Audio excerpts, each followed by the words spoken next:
As hundreds of thousands of acres burn in Oregon, state parks are working to assess the damage. KGW's Galen Etlin got a surprising outlook. It has been an interesting year, to say the least. Joe Niehaus with Oregon Parks and Recreation says wildfires are just the latest challenge. Some charring and some structural damage from the wildfires. More than 20 parks remain closed following windstorms that knocked down trees more than a week ago.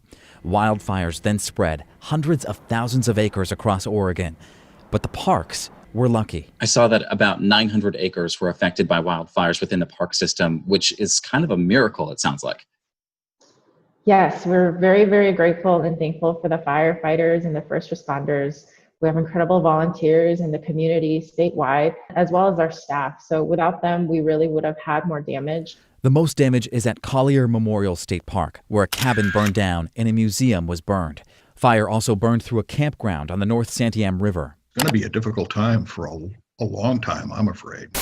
And takes us somewhere in Oregon.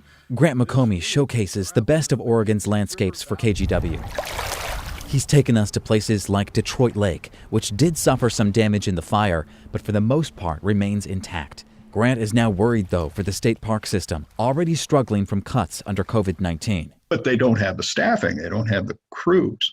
A disaster like this really shows how delicate some of those landscapes are. What is your message for people watching for how they can be better stewards of the land?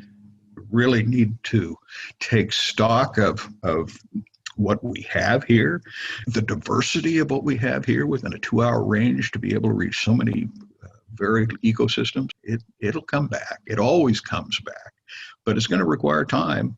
The Park Service has a live map online showing closures. Some parks to the north are even serving as Red Cross evacuation sites for people displaced. We are lucky, very much so. And from staff like Joe Niehaus, a message of community. How can people help you guys out right now?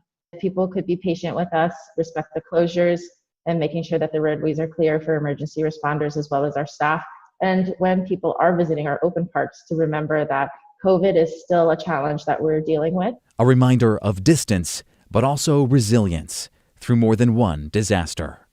Galen Etlin, KGW News.